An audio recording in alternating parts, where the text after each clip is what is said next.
Wakil Presiden Yusuf Kala menyatakan Menko Polhukam Luhut Panjaitan sudah melapor soal namanya yang masuk dalam Panama Papers. Wapres menegaskan tidak semua nama yang masuk dalam Panama Papers melakukan kejahatan.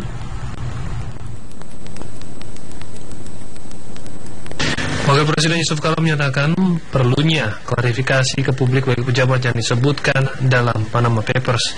Wapres menyebut Menko Polhukam Luhut Panjaitan sudah menyampaikan kepada Wapres terkait masalahnya.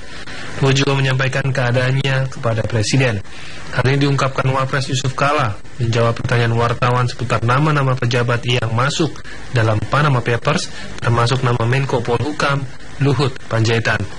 Wapres Yusuf Kala kembali menegaskan nama-nama yang termuat dalam Panama Papers belum tentu melakukan kejahatan. Bahwa ada yang menyembunyi keuangan itu ada, dan itu salah. Tapi tidak berarti semua yang masuk itu salah. Dan itu tergantung apa isi di pada paper itu. Tidak berarti semua yang masuk kriminal. Tidak lah. Ya. Dan itu sendiri jangan lupa kalau Anda baca pada paper catatan halaman mengatakan tidak semua nama ini tidak berarti kriminal. Tidak semua yang ada di sini salah. Itu dalam ya percaya itu. Jangan semua Anda langsung vonis masuk ke luar. Ya, jangan. Wapres Yusuf Kala menilai publik tak bisa langsung memvonis bersalah. Nama-nama utamanya menyangkut nama pejabat yang masuk dalam Panama Papers. Namun Wapres menyebut selama belum ada proses hukum, maka orang tersebut tidak bisa dinyatakan bersalah. Wapres menyatakan ada juga pengusaha yang mencari modal ke luar negeri untuk dibawa ke dalam negeri. Wapres menandaskan yang bersalah adalah kalau tidak membayar pajak, tapi menyimpan dana ke luar negeri. Wakil Presiden Yusuf Kala menyatakan pemerintah harus menyiapkan prosedur tax amnesty atau pengampunan pajak. Wapres menandaskan yang terpenting adalah aliran dana masuk ke Indonesia. Wakil Presiden Yusuf Kala menyatakan sistem pengampunan pajak atau tax amnesty terdiri dari dua proses, yaitu penyusunan aturan pokok dan proses pelaksanaannya. Untuk pelaksanaannya harus ada roadmap atau peta jalan dan sistem. Pemerintah sekarang membuatnya sehingga semua harus sejalan. Kementerian dan atau lembaga pemerintah terkait dengan pelaksanaan Undang-Undang Pengampunan Pajak diminta mempersiapkan prosedur teknis untuk mengoptimalkan penerimaan negara. Hal ini disampaikan Wapres Yusuf Kala di kantor Wakil Presiden Jakarta. Demi mendukung pelaksanaan peta jalan, Wapres JK menghimbau kementerian, lembaga pemerintah yang berhubungan langsung dengan sistem tax amnesty mempersiapkan prosedur yang dibutuhkan. Hal yang terpenting adalah aliran dana yang masuk ke dalam perekonomian Indonesia. Paling tidak, dana warga negara Indonesia masuk dalam sistem pembangunan yang dapat dipantau. Kementerian Keuangan sebelumnya menyatakan telah memegang sekitar 6.000 nama yang siap memindahkan hartanya di luar negeri ke Indonesia dengan memanfaatkan fasilitas repatriasi dalam rancangan Undang-Undang Tax Amnesty. Wakil Presiden Yusuf Kala menyetujui rencana Menteri Hukum dan HAM Yasona Laoly untuk merevisi peraturan pemerintah tentang pengetatan remisi. Namun Wapres menegaskan penyebab utama kerusuhan di lapas bukan karena masalah remisi atau pengurangan masa hukuman pidana. Wakil Presiden Yusuf Kala setuju PP nomor 99 tahun 2012 yang mengatur pengetatan syarat pemberian remisi bagi narapidana direvisi. Wapres menyebutkan salah satu syarat orang diberikan remisi ialah kalau berkelakuan baik. Artinya, karena tidak ada revisi, orang berkelakuan baik atau tidak tetap sama. Wapres menandaskan revisi penting karena itu hak orang agar berkelakuan baik. Penegasan ini disampaikan Wapres Yusuf Kala di kantor Wakil Presiden Jakarta menanggapi rencana Menkumham Yasona Laoly yang akan merevisi PP pengetatan remisi menjadi lebih longgar. Ketika ditanyakan kembali mengenai perlu tidaknya revisi PP yang mengatur remisi, Wapres menegaskan hak warga binaan alias NAPI berupa remisi itu merupakan insentif. Ya siapa saja bahwa itu berkelakuan baik itu suatu insentif, remisi itu suatu insentif agar orang berkelakuan baik. Kalau Anda berkelompok bisa revisi, kalau tidak. Nah, jadi sekarang karena tidak ada revisi untuk beberapa aja, maka biarin aja.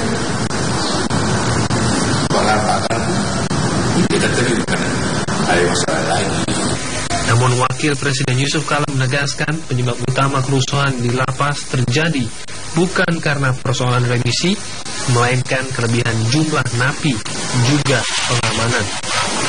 Sebelumnya Menkumham Yasona Lawli menduga pengetatan remisi justru membuat napi stres dalam lapas karena meski berkelakuan baik tapi tidak mendapatkan pengurangan masa hukuman.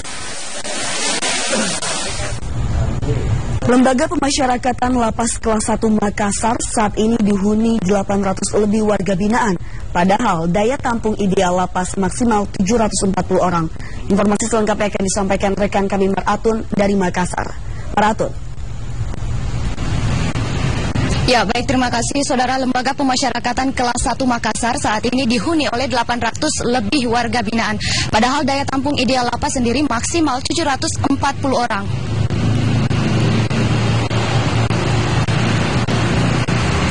Sejumlah lembaga pemasyarakatan yang berada dalam wilayah kerja Kanwil Kementerian Hukum dan HAM Sulawesi Selatan saat ini dalam kondisi melebihi daya tampung atau over kapasitas, termasuk lembaga pemasyarakatan kelas 1 Makassar.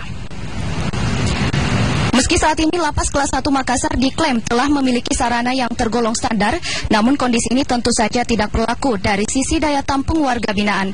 Lembaga pemasyarakatan lapas kelas 1 Makassar saat ini dihuni 819 orang warga binaan, padahal daya tampung ideal lapas maksimal 740 orang. Dari jumlah tersebut, 173 diantaranya berstatus tahanan dan 646 diantaranya dengan status narapidana. Dari data yang didapatkan, 131 orang penghuni diantaranya terjerat tindak pidana korupsi.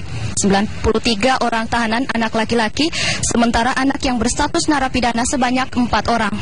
Meski diakui dalam kondisi over kapasitas, namun pengelola memandang jumlah ini masih dalam batas toleransi. Isi hari ini itu 811. Dari 811 ini diantaranya dari tipikor adalah 131. Ada hukuman seumur hidup itu 13 orang, hukuman mati ada 4 orang. Kemudian ada kebetulan dititipin narapidana teroris ada 5 orang. Idealnya sekarang ini harusnya 740 di sini.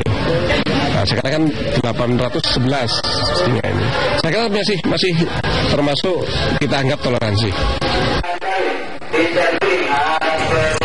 Dari data yang dihimpun, selain lapas kelas 1 Makassar, kondisi sejumlah lapas dan rutan di wilayah Sulawesi Selatan saat ini juga mengalami kelebihan daya tampung. Beberapa diantaranya jauh melampaui kapasitas maksimum, seperti rutan kelas 2B Makale dengan presentasi hunian 277%, rutan kelas 2B Sidenreng Rapang 262%, lapas narkotika kelas 2 Sungguh Minasa 250%, rutan kelas 2B Jeneponto 186%.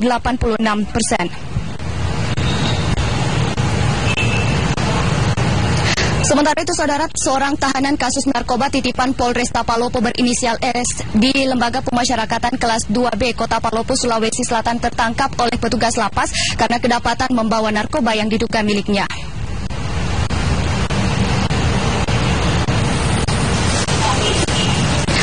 Seorang tahanan kasus narkoba titipan Polresta Palopo, Sulawesi Selatan berinisial S menempati bilik B di Lembaga Pemasyarakatan kelas 2B Kota Palopo tertangkap petugas lapas karena diduga menyimpan narkoba jenis sabu-sabu di dalam kamar tahanan.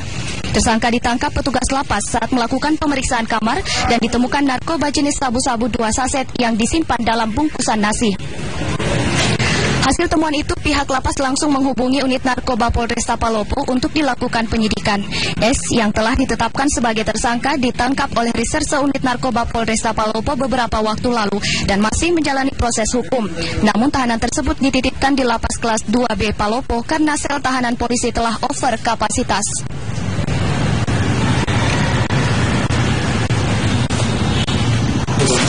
Anggota kami melakukan penggeledahan, ternyata di salah satu kamar ada salah satu narapidana yang pada saat digeledah badan terdapat barang yang diduga itu adalah sabu. dengan uang 380 dan ada handphone di situ. Berdasarkan temuan tersebut, anggota kami lapor ke saya dan sebagai komitmen pihak lapas tidak akan menutupi siapapun yang melakukan pelanggaran itu, apakah itu petugas ataupun narapidana. Itu kan ada alat pendeteksi. Barang bukti yang berhasil diamankan uang sejumlah ratusan ribu rupiah dan 2 saset narkoba jenis sabu-sabu serta handphone. Dan untuk mempertanggungjawabkan perbuatannya, tersangka kini menjalani proses penyidikan secara intensif untuk mengetahui pemasok narkoba ke dalam lapas dan jaringannya. Demikian laporan dari TVRI Sulawesi Selatan. Kembali ke Anda, Kamila dan Nirma. Maratun dari Makassar. Indonesia menyatakan bahwa saat ini dalam keadaan darurat narkoba. Sebanyak 4 hingga 50 orang meninggal dunia setiap hari karena narkoba. Saat ini terdapat 5 tewas dalam dimohonkan muatan pasal 20 ayat 1 huruf A Undang-Undang Nomor 4 Tahun 96 tentang hak tanggungan adalah bertentangan dengan UUD 45. Dengan demikian, materi muatan pasal Undang-Undang Akuo berpotensi proses pelelangan secara sewenang-wenang. Karena materi muatan pasal secara aktual tafsirannya bersifat khusus karena memberikan kebebasan kepada kreditor dalam melaksanakan jual beli hak tanggungan. Menanggapi pernyataan tersebut, Hakim Konstitusi Dewa Gede Palguna memberikan nasihat kepada pemohon untuk memperjelas dan mempertajam permohonannya terkait dengan norma atau undang-undang yang diajukan. Cenderung saudara mempersoalkan pelaksanaan dari pasal itu, pelaksanaannya. Nah, kalau pelaksanaannya yang saudara persoalkan itu jadi problem penerapan norma. Jadi bukan problem konstitusionalitas norma. Itu jadinya kalau demikian. Nah, sehingga kalau pelaksanaannya tentu kita tidak bisa mencampur itu. Kalau yang bisa diadili oleh mahkamah di sini kalau dianggap bertentangan adalah kalau di dalam rumusan norma itu terdapat hal-hal yang dinilai inkonstitusional sehingga melanggar hak konstitusional warga negara, dalam hal ini pemohon, kan begitu. Sebelumnya pemohon mengatakan bahwa dirinya mengalami kerugian karena pihak bank selaku kreditur telah melakukan pelelangan aset miliknya tanpa sepengetahuan dirinya dengan dalih cedera janji. Anjarawan, Hendy Prasetyo.